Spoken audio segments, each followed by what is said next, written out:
नेताजी नमस्कार, मैं आपका स्वागत है। मैं हूं मोहित राज दुबे। आज मैं आपको बताऊंगा वक्फ संशोधित विधेयक को लेकर आखिर हंगामा क्यों बरपा है, क्योंकि 2 अप्रैल को इसे लोकसभा में फिर से पेश किया जाना है और वहां पर विपक्षी दलों ने रणनीति तो बनाई है, लेकिन सरकार की क्या रणनीति है। सबसे पहले आप ये समझिए कि वक्फ संशोधित विधेयक को पेश करने से पहले सरकार ने इस विधेयक को लेकर क्या क्या किया। दरअसल इस बिल को सबसे पहले जब सदन में पेश किया गया तो विपक्षी दलों ने मांग की इसे जेपीसी में भेजा जाए। सरकार ने इसे जेपीसी में भेज दिया और वहां पर 3 दर्जन से ज़्यादा यानी 30 से ज़्यादा बैठकें हुई। जगदम्बिका पाल को जेपीसी का चेयरमैन बनाया गया। विपक्षी दलों के तमाम सांसदों ने विरोध किया और कहा कि जो डिसेंट नोट इन बैठकों में सरकार को यानी जेपीसी के चेयरमैन को दिया गया था उसे शामिल नहीं किया गया। जगदम्बिका पाल के सामने ओवैसी जो है एमआईएम के सांसद हैं, वो लगातार विरोध जताते हुए नजर आए। कांग्रेस से नासिर हुसैन, इमरान प्रतापगढ़ी, समाजवादी पार्टी से मौलाना महिबुल्लाह सहित तमाम नेताओं ने विरोध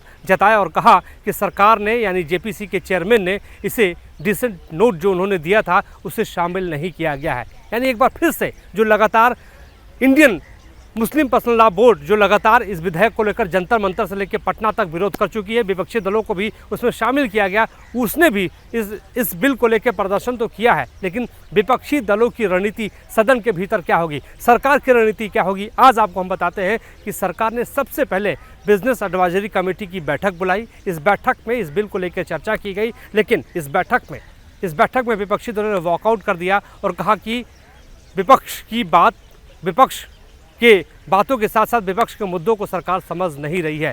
कल यानी 2 अप्रैल को इस बिल को सदन के भीतर यानी फिर से जो है इस बिल को पेश किया जाएगा। 8 घंटे का वक्त मुकर्रर किया गया है चर्चा के लिए। वहीं विपक्षी दलों ने कहा कि 12 घंटे से कम का वक्त इस बिल को लेकर नहीं मिलना चाहिए। अब ये आप समझिए कि संसद के भीतर इस बिल को लेकर हंगामा क्यों बरपा है, क्योंकि इसके अलावा सरकार का ये कहना है कि वक्फ संशोधित विधेयक जब पास हो जाएगा, जब ये कानून बन जाएगा तो गरीब मुसलमानों को इंसाफ मिलेगा, गरीब महिलाओं को जो है उनको भागीदारी वक्फ बोर्ड के भीतर मिलेगी। इसके साथ ही साथ सरकार ये भी कह रही है कि जिन लोगों ने वक्फ की संपत्तियों पर कब्जा किया हुआ है उससे वक्फ की संपत्तियों को निजात मिल जाएगी, यानी वक्फ की संपत्तियों को उनसे ले लिया जाएगा। तो तमाम जो बातें हैं वो सरकार की ओर से कही जा रही है, लेकिन दूसरी ओर सरकार के सामने विपक्ष खड़ा है और विपक्ष ये कह रहा है कि संविधान के खिलाफ है, यानी आइन के खिलाफ ये बिल है और वो संसद से लेकर सड़क तक इस बिल का प्रदर्शन करेंगे। कांग्रेस हो, समाजवादी पार्टी हो, एमआईएम हो, टीएमसी हो, दूसरे तमाम जो दल है इस बिल का विरोध कर रहे हैं और विरोध करते हुए कह रहे हैं कि हम आने वाले वक्त में इस बिल को तब विरोध करेंगे। लेकिन समाजवादी पार्टी के बड़े नेता और रामपुर से सांसद मौलाना महिबुल्लाह सामने आ गए। उन्होंने कहा कि इस बिल का विरोध संसद के भीतर तो करेंगे ही करेंगे, लेकिन सड़क पर भी जाएंगे और सड़क के बाद जो है इंसाफ नहीं मिला तो कोर्ट का भी दरवाज़ा जो है कोर्ट के दरवाजे की ओर रुख कर लेंगे। तो तमाम इन बातों के बाद उन्होंने ये भी कह दिया कि वो सिर्फ और सिर्फ अल्लाह से डरते हैं, सरकार से नहीं डरते। सुनिए मौलाना महिबुल्लाह ने क्या कहा। क्या रणनीति आपकी रहने वाली है? आप विरोध तो पहले जंतर मंतर से लेकर तमाम जगहों पर कर चुके हैं, संसद के भीतर क्या रणनीति रहेगी? संसद के अंदर भी जो है वो एक विरोध करने, अपनी नाराज़गी का इजहार करने का डेमोक्रेटिक कल्चर है, रहा है जी। तो वहाँ किया जाएगा, सब लोग मिलकर करेंगे। समाजवादी पार्टी पहले दिन से इसका विरोध कर रही है और इंडिया अलायंस भी सब मिलकर के मुश्तरका तौर पर यूनाइट होकर के इसका कर रहे हैं, चूँकि ये देश के संविधान से मेल नहीं खाता, जिससे एक वर्ग के साथ भेदभाव हो रहा है, ख़ासतौर पर मुस्लिम कम्युनिटी के साथ और दलितों के साथ तो भेदभाव बहुत पहले से हो रहा था और अब हम लोगों के साथ भी हो रहा है, उसके बाद फिर सिखों के साथ भी होगा। तो ये जो भेदभाव की पॉलिसी है ये ख़त्म होनी चाहिए। जो संविधान ने सबको बराबरी का हक दिया है वो रहना चाहिए। हर एक को अपने मज़हब, अपने कल्चर के साथ जिंदा रहने का, बाकी रहने का, देश की सेवा करने का हक हासिल है। कोई अगर इसको छीनना चाहता है न्याय के नाम से तो उसका विरोध करते हैं, करते रहेंगे और उसकी मुखालिफत भी की जाएगी। तो कैसे छीनना चाह रहा है कोई? सरकार तो ये कह रही कि जो माफियाओं का कब्जा है ज़मीनों पे उससे निजात मिलेगी, गरीबों को इंसाफ मिलेगा। सरकार 10-11 साल से है, सरकार के अंडर ने 160 प्रॉपर्टियाँ दिल्ली में जो है वो सरकार के अंडर में, सरकार ने कोई एक आध वापस की? कोई नहीं की। सरकार ने जो माइनॉरिटीज़ को एजुकेशन के लिए जो फंड होता था वो घटा दिया, ख़त्म कर दिया। तो ये लोग माइनॉरिटीज़ के अच्छाई के लिए कोई एक काम नहीं कर सकते। इनके यहाँ तो 2 लीडर हुआ करते थे, उनको भी पॉलिटिकल सुसाइड करने पे मजबूर कर दिया इन लोगों ने और लगा दिया उनको दीवार से। तो ये लोग, इससे पता चलता है कि देश में जो है वो जो देश की अनेकता में एकता है, उस पर वो जो है इनको विश्वास नहीं है। सरकार की मंशा और जो देश जो नारा है सबका साथ सबका विश्वास, नहीं ऐसा नहीं है, हकीकत में कुछ और है अलग में।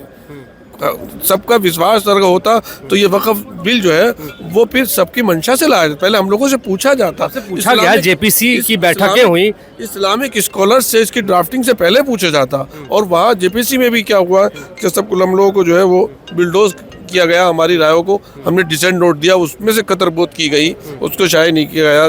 तो ये सब तो जानते हैं हम लोग, आप लोग भी जानते हैं कि किस तरह से जो है व्यवहार हुकूमत कर रही है। किसके इशारे पे पेश हो रहा है बिल, किसके इशारे पे जो है वक्फ विधेयक कानून में था? वी डोंट नो किसके इशारे पर, लेकिन जो भी ला रहे हैं वो संविधान को कमजोर करने के लिए कर रहे हैं और डेमोक्रेटिक कल्चर को खत्म करने के लिए ऐसा कदम उठा रहे हैं जिसको देश की जनता, देश की माइनॉरिटी कभी भी एक्सेप्ट नहीं करेगी। लेकिन मौलाना साहब, आखिरी सवाल, सरकार का ये कहना है कि इंसाफ तो आपको मिलेगा ही मिलेगा, और जब भी कोई बदलाव आता है तो विरोध के स्वर आते हैं। बदलाव में क्या समस्या है? 3 तलाक की बात उन्होंने कही कि इंसाफ दिया महिलाओं को, बदलाव आ रहा है तो क्या समस्या? वो हिंदू एंडोमेंट में मुसलमानों को रखें, सिखों को रख लें, क्रिश्चियन को रख लें, बदलाव आएगा, अच्छा रहेगा। जब हिंदू एंडोमेंट में सिख गुरुद्वारा प्रबंधक कमेटी को मुसलमान नहीं हो सकता तो वक्फ बोर्ड में क्यों हमारे अदर मुस्लिम भाइयों को शामिल कर रहे हैं ज़बरदस्ती से? और फिर जो इलेक्ट्रोल वहाँ का एक सिस्टम था पहला, उसको ख़त्म करके नॉमिनेशन को तरजीह दे रहे हैं। आखिर ऐसा क्या मजबूरी है? सड़क पे उतरेंगे अगर पास हो गया विधेयक तो? जो भी संविधान ने हमें प्रोटेस्ट करने का अख्तियार दिया उसको करेंगे। इतना डर के क्यों जवाब दे रहे हैं आप? नहीं, डरना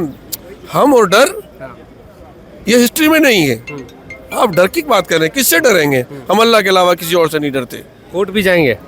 कोर्ट भी जाएंगे, जो संविधान ने हमें रास्ता बताया है अपने हक को लेने का, वो सब इख्तियार किया जाएगा। रामपुर से समाजवादी के सांसद मौलाना मोहिउल्लाह की बात तो आपने सुन ली। उन्होंने सीधे तौर पर सरकार पर आरोप लगा दिया और कह दिया कि मुसलमानों को टारगेट किया जा रहा है। दरअसल ये भी समझिए कि सरकार क्या कहना चाहती है।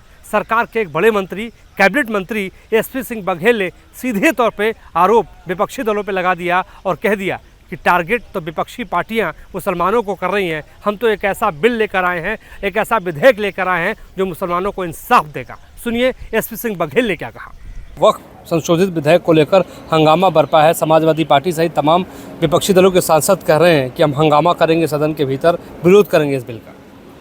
हाँ, वो नज़्म याद आ रही है, हंगामा क्यों बरपा, डाका तो नहीं डाला, चोरी तो नहीं की है। तो ये बिल्कुल परेशान मुस्लिम भाई ना हो।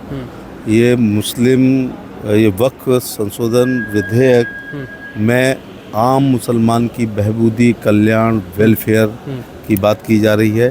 दर्द उनको हो रहा है जो ये कुंडली मार करके वक्फ की ज़मीनों पर निजी उपयोग के लिए बैठे हुए हैं। ये विधेयक आने के बाद फिर इस ज़मीन का उपयोग शिक्षा के लिए, चिकित्सा के लिए, कौशल विकास के लिए और सार्वजनिक इस्तेमाल के लिए होगा, ना कि निजी संपत्ति जो लोग मान करके उस पर काबिज हैं उनको दर्द हो रहा है। और जो नेता विरोध कर रहे हैं उनको तो अपने वोटों के ध्रुवीकरण के लिए, तुष्टीकरण के लिए, एकत्रीकरण के लिए इस प्रकार के बयान दे करके बहका रहे हैं। लेकिन समाजवादी पार्टी कह रही है कि संविधान के खिलाफ है, ज़मीनों पर कब्जा करना चाहती है सरकार।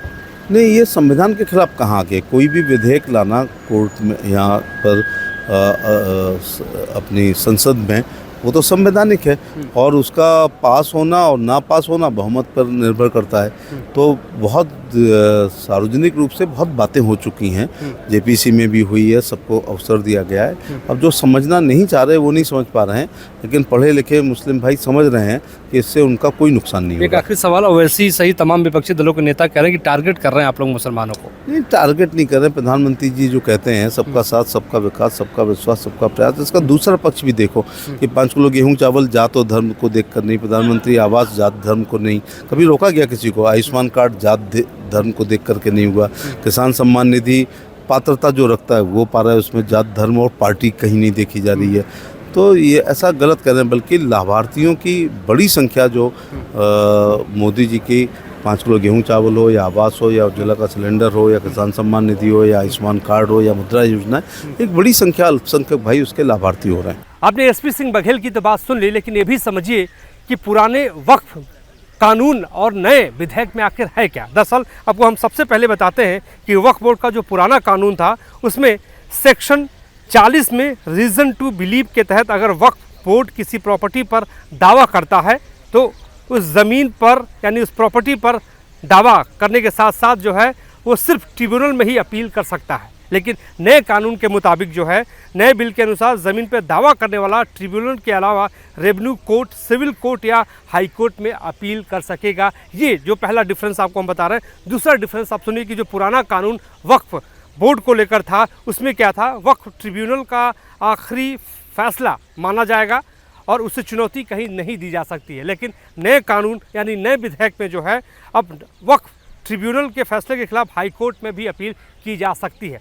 पुराने वक्फ बोर्ड का जो कानून है, उसमें तीसरा जो सबसे बड़ी वजह बताई जा रही है कि किसी ज़मीन पर मस्जिद हो या उसका उपयोग इस्लामिक उद्देश्यों के लिए हो तो वे ऑटोमेटिकली वक्फ की संपत्ति हो जाती हैं। लेकिन नए विधेयक के मुताबिक जब तक किसी ने वक्फ को दान जो ज़मीन दी गई है उस पर भले ही मस्जिद बनी हो, वह वक्फ की संपत्ति नहीं होगी। यानी सबसे बड़ी बात यही है और इसी बात को लेकर विपक्षी दल लगातार हंगामा कर रहे हैं। चौथी बड़ी वजह आपको बता रहे हैं कि चार जो हम वजहों को बता रहे हैं कि चार नए और पुराने में क्या डिफरेंसेस हैं।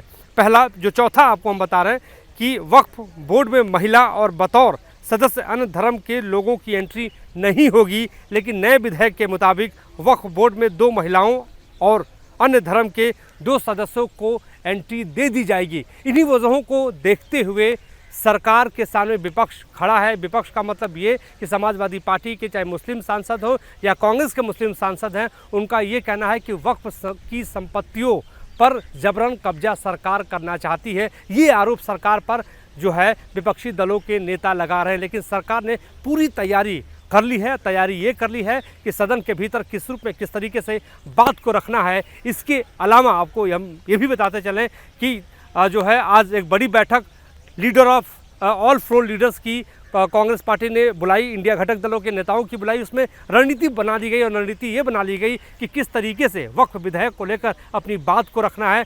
कांग्रेस ने व्हिप जारी कर दिया, 3 लाइन व्हिप जारी किया। वहीं समाजवादी पार्टी भी पीछे नहीं है। समाजवादी पार्टी ने भी इस मुद्दे पर व्हिप जारी किया और कहा है कि सभी सांसद लोकसभा के भीतर उपस्थित रहे। इसके साथ ही हम आपको यही आज बताने और समझाने की कोशिश कर रहे थे कि वक्फ विधेयक, आखिर नया वक्फ विधेयक क्या है और आगे आने वाले वक्त में किस रूप में, किस तरीके से हंगामा हो सकता है।